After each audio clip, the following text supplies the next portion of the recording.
어려울 때 힘주시는 주님께 감사하는 귀한 믿음의 백성들 되시기를 주님의 이름으로 축복합니다. 주님은 신실하십니다. 우리 옆에 계신 분들과 인사 나눕시다. 사랑합니다. 축복합니다.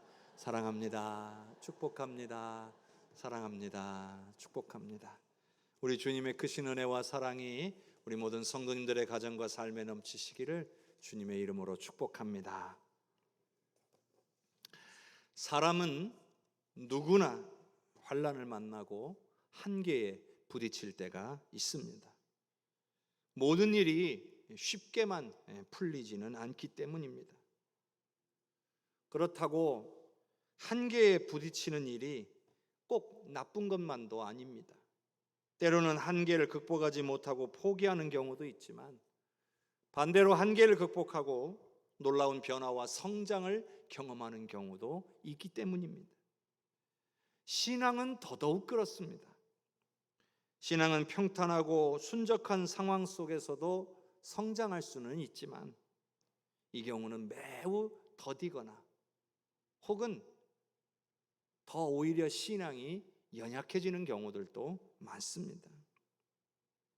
하지만 한계에 부딪혔을 때 우리는 신앙의 놀라운 성장을 경험할 기회를 얻게 됩니다. 우리가 사람의 힘으로 한계를 돌파하려고 하면 실패할 때가 많아요. 그러나 한계 앞에서 하나님을 믿고 의지하여 하나님의 도우심과 만지심을 경험하게 되면 한계를 극복할 뿐만 아니라 큰 변화와 성장까지도 경험하게 되는 거죠. 그것이 바로 신앙의 성장 원리이기도 합니다. 우리가요, 하나님의 일을 할 때 하나님의 일은 사람의 힘으로 하는 것이 아닙니다. 하나님의 일은 하나님의 능력으로 해야 될 줄로 믿습니다. 그렇기 때문에 우리에게 한계가 주어졌을 때에는 그것이 하나님의 능력으로 돌파할 수 있는 기회가 되는 거예요.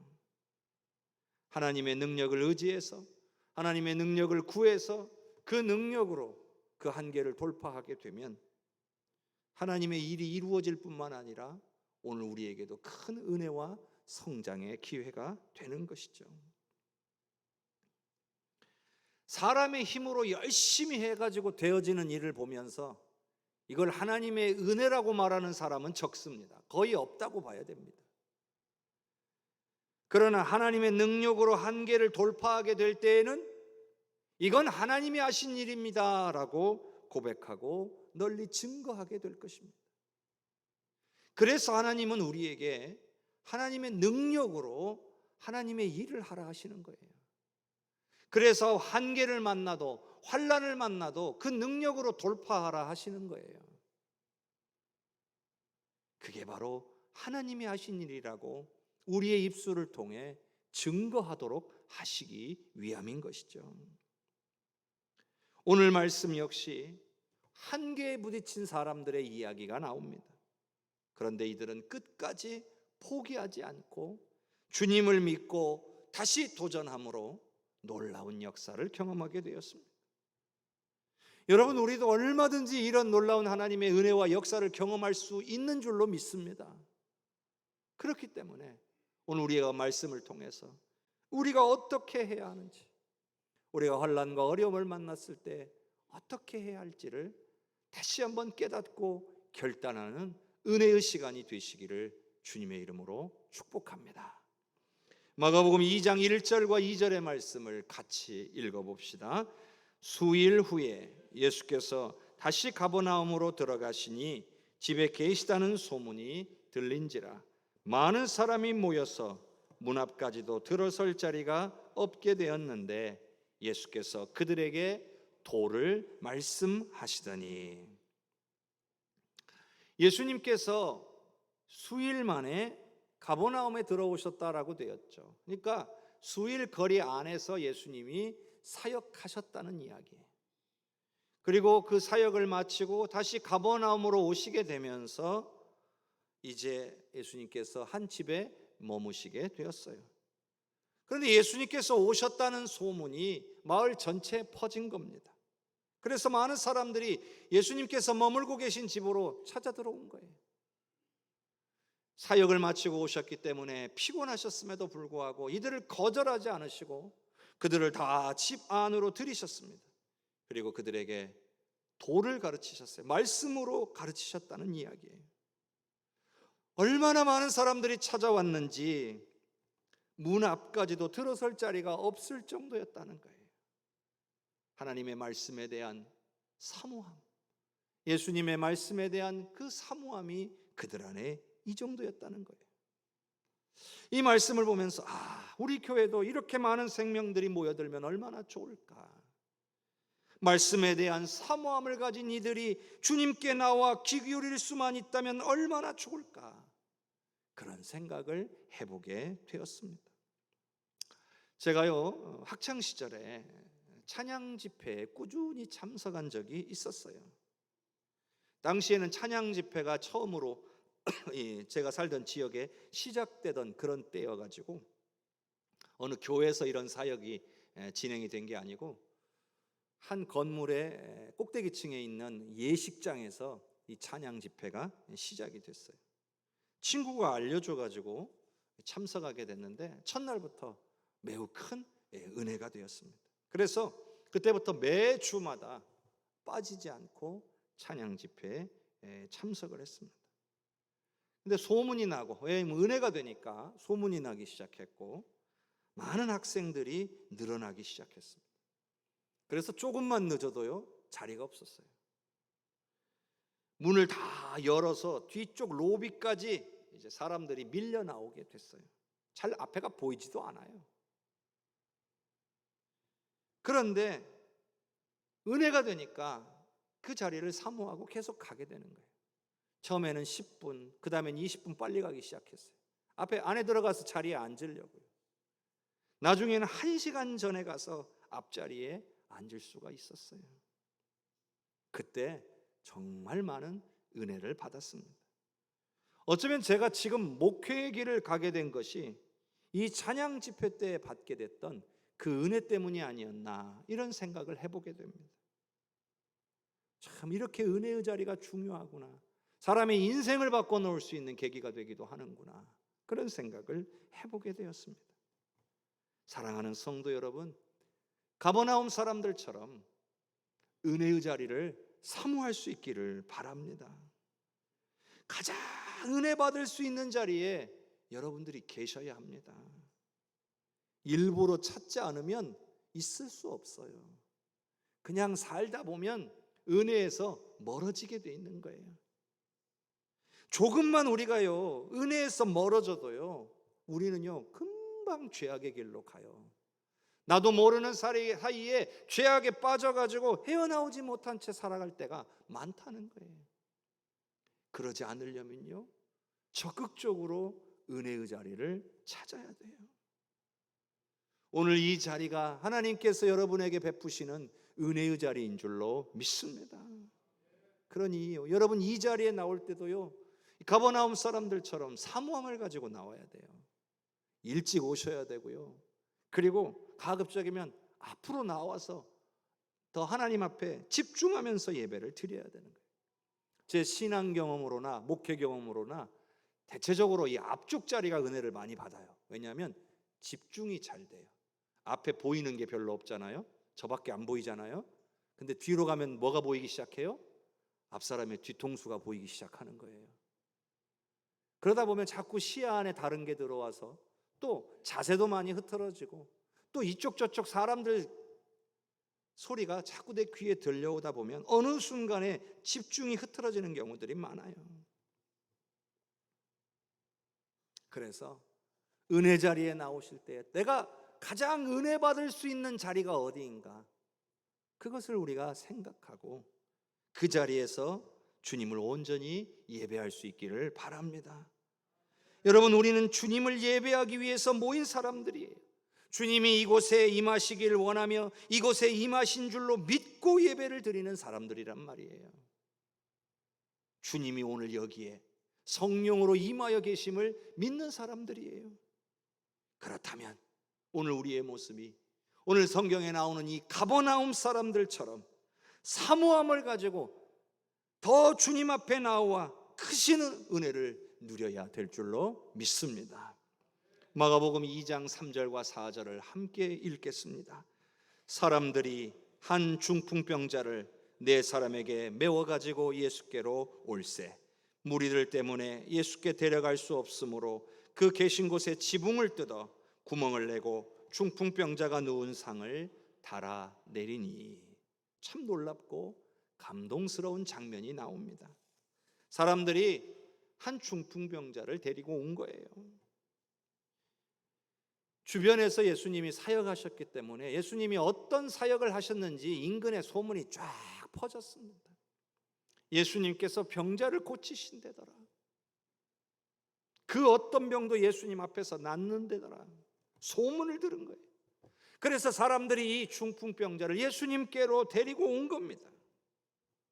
그런데요, 이 중풍병자는 참 복이 많은 사람이에요.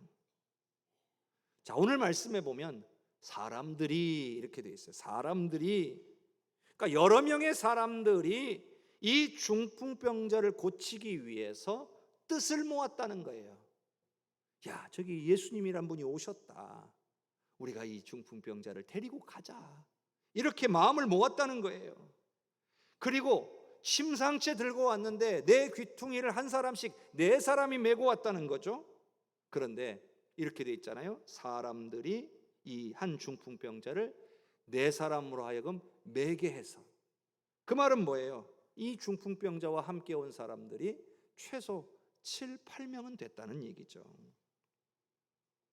그리고 이들은 이 중풍병자를 정말로 염려하고 사랑하는 사람들이었다라고 할 수가 있어요. 왜냐하면 만일 이 중풍병자를 사랑하지 않았으면 과연 예수님 앞에 이렇게까지 해서 데리고 나왔겠냐는 거예요. 그리고 뒤에 나오는 것처럼 지붕을 뜯어가지고 달아내릴 만큼 그런 행위를 할 수가 있겠냐는 거예요. 그만큼 이 중풍병자를 고치기를 간절히 원했고 그만큼 사랑했다는 뜻인 거예요.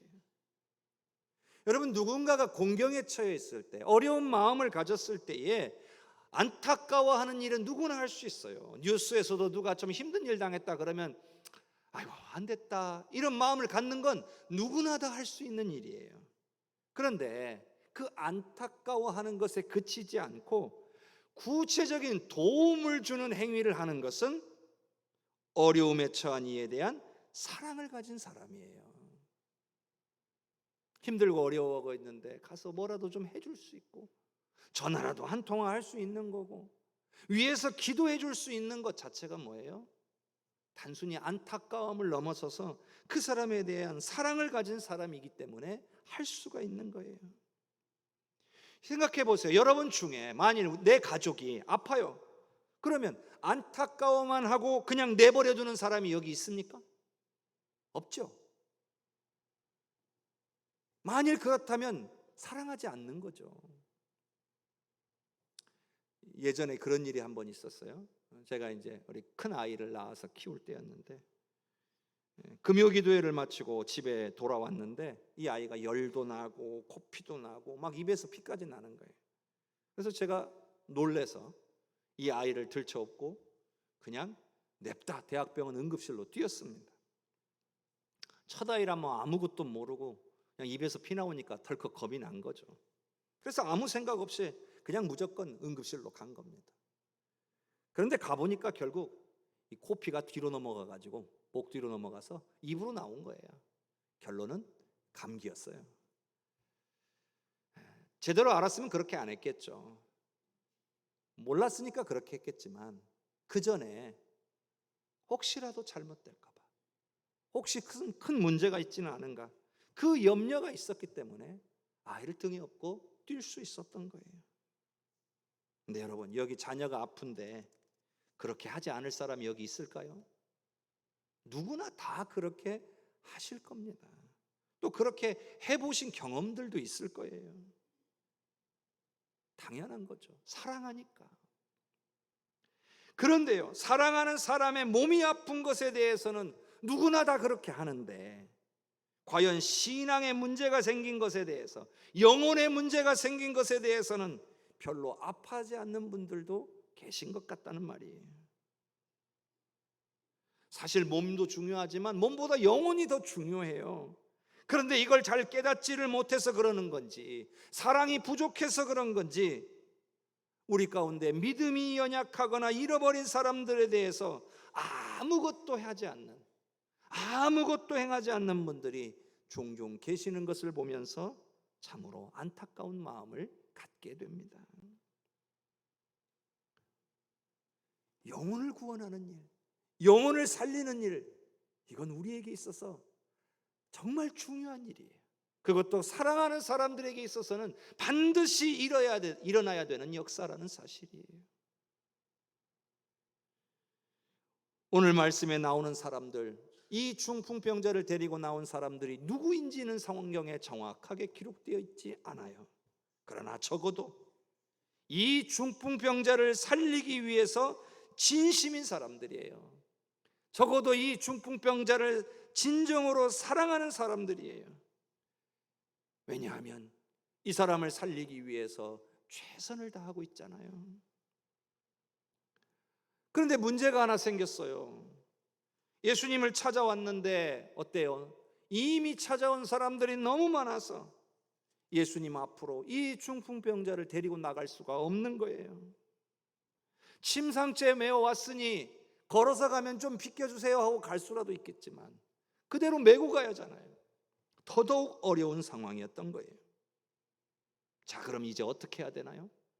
그냥 포기하고 돌아가야 됩니까? 아니면 사람들 다 돌아갈 때까지 그냥 밖에서 하염없이 기다려야 되겠습니까? 이들이 생각해낸 건 놀랍게도 지붕을 뜯어내는 것이었습니다. 여러분, 지붕을 뜯어내려면 어떻게 해야 됩니까? 침상 크기보다 더 넓게 뜯어내야 내려올 수 있어요. 그러니까 그만큼 크게 뜯어내는 결정을 한 겁니다. 당시의 집들은요, 1층이 주거 공간이에요. 1층에 사람들이 살고 2층은요 옥상처럼 만들어서 평평하게 되어 있어서 주로 저녁 시간에 해진 뒤에 사람들이 올라가서 그곳에 모여서 대화를 나누거나 여러 가지 일들을 하던 장소로 활용이 되었습니다. 그리고 2층으로 올라가는 계단 역시 집안 내부에 있는 것이 아니라 외벽에 설치되어 있었어요. 예수님은 1층에 계셨고 집 안에 계셨잖아요. 그래서 사람들은 집 안과 집 안으로 들어가는 통로에 가득 차 있었어요. 상대적으로 2층으로 올라가는 계단과 2층 옥상에는 사람이 없었겠죠. 그 순간 그들의 마음에 떠오른 생각은 계단을 통해 2층으로 일단 올라간 다음에 지붕을 뜯어내고 그곳으로 침상을 달아 내리자는 것이었어요. 어찌 보면 참 말도 안 되는 생각이. 왜냐하면 남의 집을 부수는 행위가 아닙니까?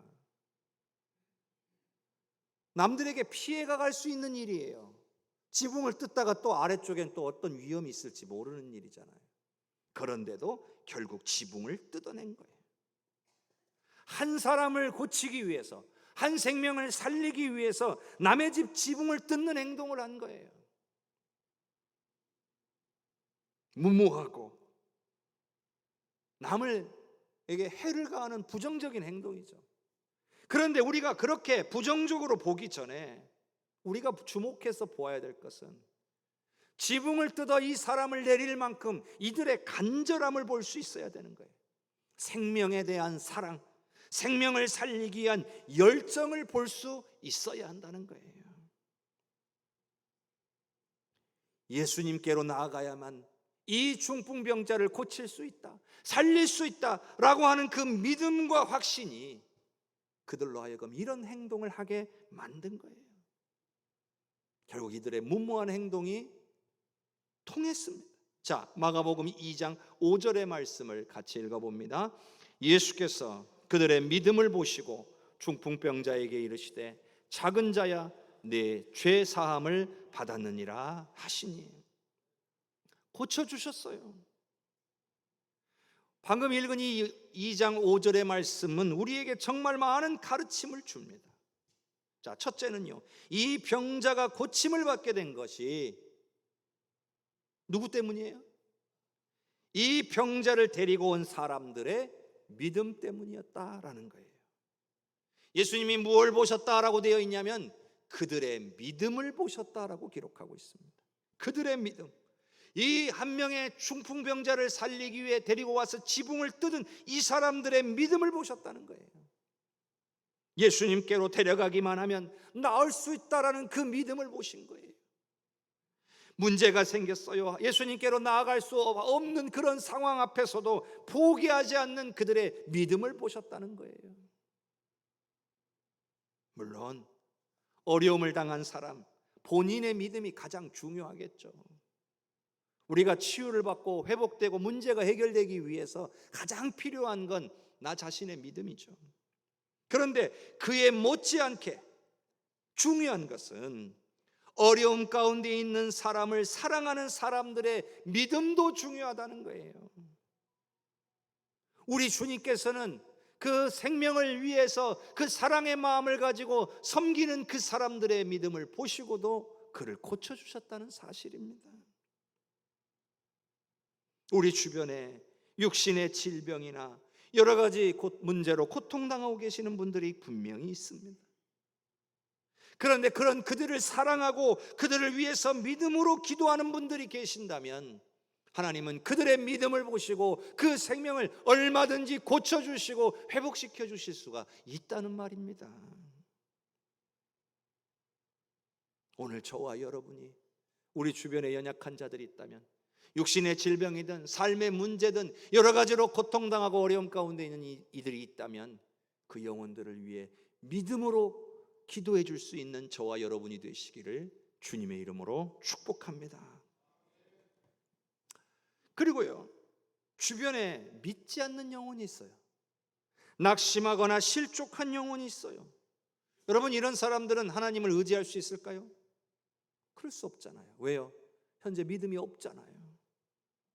그런 그들이 주님께로 돌아와서 문제를 해결받으려면 어떻게 해야 돼요? 그들을 사랑하는 사람들의 믿음의 기도가 있어야만 되는 거예요. 그들을 위해 기도하지 않으면 그들이 어떻게 주님께로 돌아올 수 있겠습니까? 어떤 방해나 환난이 있어도 포기하지 않는 믿음의 기도와 섬김이 있어야 그 영혼이 주님께로 돌아오는 역사가 일어나는 것입니다. 성도 여러분, 누가 기도합니까? 오늘 저와 여러분이 기도해야 될 줄로 믿습니다. 그러나 우리가 포기해버리면 그 어떠한 역사도 절대로 일어나지 않습니다. 그러니 우리는 포기하면 안 되는 거예요. 오히려 주님께서 역사하시면 된다, 주님께서 만지시면 변화된다, 주님께서 역사하시면 반드시 구원받을 수 있다, 이와 같은 믿음을 가지고 기도하며 선포해야 할 줄로 믿습니다. 사람의 말과 생각은 너무나 쉽게 부정적인 말을 하고 부정적인 생각을 하게 되어 있어요. 안 되는 것부터 다 떠오르기 시작해요. 그래서 금방 낙심하고 금방 포기해버립니다. 그러나 믿음의 사람들은 그러면 안 돼요. 믿음의 사람들은 하나님을 향한 믿음이 있기 때문에 주님이 역사하시면 된다, 주님이 만지시면 변화된다, 그러한 믿음을 가지고 선포하며 나아가야 될 줄로 믿습니다. 두 번째로요, 예수님께서 중요하게 여기시는 것은 병의 치유, 즉 문제의 해결도 중요하지만 그것보다 더 중요하게 여기시는 것은 죄의 문제를 해결받는 것이라는 사실을 가르쳐 주셨습니다. 예수님께서 중풍병자를 향해 이렇게 말씀하셨잖아요. 작은 자야, 네 죄 사함을 받았느니라. 여러분, 예수님이요, 야 네가 고침받았다 이렇게 말씀하지 않으셨어요. 물론 우리 예수님이 이 땅에 오신 것은 우리의 영과 혼과 육 모두를 구원하기 위해 오신 거죠. 그런데 예수님이 뭘 우선하셨냐면요, 영혼의 구원을 먼저 우선하셨어요. 사실 육신의 구원의 문제는요, 예수님 다시 오시는 날에 이루어질 일이에요. 그 전에 먼저 우리의 영혼의 구원의 문제를 해결해 주신 거예요. 그러면서 동시에 육신의 문제도 해결해 주실 때가 많았죠. 많은 기적과 많은 역사들을 통해서 배고픔을 해결하시기도 하고, 또 그들의 질병을 고쳐주시기도 하고, 귀신 들린 자에서 귀신을 쫓아내 주시기도 하고, 그러셨다는 거죠. 우리가 분명히 알아야 될 게 있어요. 예수님께서는 질병으로 신음하는 자들을 정말 많이 고쳐주셨어요. 그런데 왜 고쳐주셨을까요? 사랑해서요? 단지 그 이유만으로 예수님이 많은 병자들을 고쳐주셨을까요? 여러분, 어차피 우리가요, 이 육신으로는 100년을 넘게 살기가 쉽지 않습니다. 때가 되면 이 육신을 벗고 우리는 이 땅을 떠나야 될 때가 반드시 오게 되어 있습니다.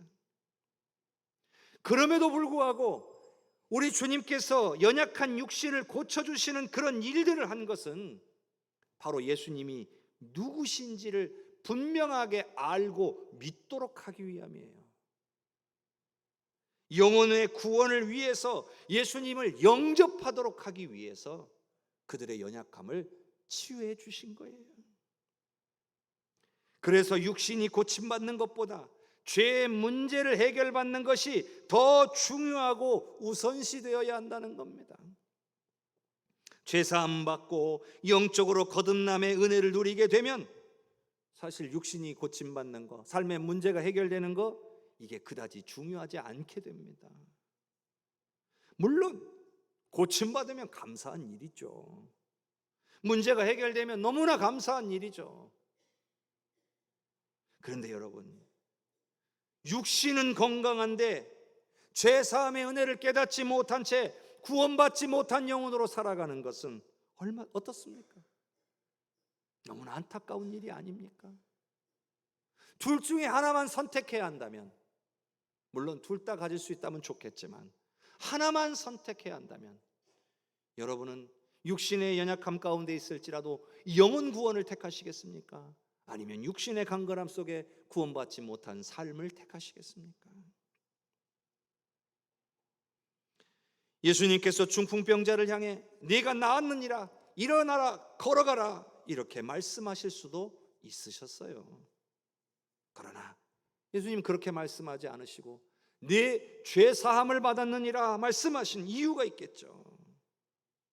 예수님께서는요, 그곳에 모인 무리들과 오늘 우리에게 죄사함이 질병의 치유보다, 죄사함이 문제의 해결보다 더 중요하다는 사실을 깨닫게 하시려는 것이었습니다. 여러분, 육신의 질병이 치유되는 것은 이 땅에 사는 동안에 누리는 복에 불과합니다. 그러나 죄사함의 은혜를 누리는 것은 우리가 영원히 받아 누리게 되는 영원한 복인 줄로 믿습니다. 여러분, 질병의 치유나 문제 해결과 같은 역사들은요, 결국 예수님께로 나와 죄사함의 은혜를 누리도록 하는 통로에 불과하다는 사실을 기억할 수 있기를 바랍니다. 오늘 주님이 오늘 우리의 삶의 문제를 해결하실 때, 우리의 질병을 치료하실 때 우리가 그를 통해서 주님이 어떤 분이신지를 더욱 깨닫고 나의 죄를 해결하신 예수님의 사랑을 깨닫고 더욱 주님을 믿고 의지하며 살아가는 성도님들이 되시기를 주님의 이름으로 축복합니다. 그리고 한 가지 더, 예수님께서 이 중풍병자에게 네가 나았다, 일어나 걸어가라 하지 않으시고 네 죄사함을 받았느니라 라고 말씀하신 것을 볼 때에 이 사람이 중풍병에 걸린 것이 죄에 대한 형벌이었을 수도 있습니다. 그래서 예수님께 나왔을 때 예수님께서 네가 죄사함을 받았다, 이제 죄로 인한 형벌은 끝이 났다, 그래서 육신의 질병이 치유받게 된 것이라고 할 수도 있습니다. 물론 성경에는 이 환자가 중풍병에 걸리게 된 이유에 대해서는 나와 있지는 않습니다. 그러나 적어도 네가 죄사함을 받았다는 말로 볼 때 이 죄의 문제가 해결됨으로 말미암아 그의 육신의 질병마저도 해결되었다는 사실을 볼 때 죄사함을 누리는 것이 얼마나 귀한 은혜인지를 오늘 우리가 깨달아야 될 줄로 믿습니다. 이제 말씀을 정리해 보도록 하겠습니다. 결국 이 중풍병자를 데리고 나온 사람들의 믿음이 이 중풍병자를 살렸습니다.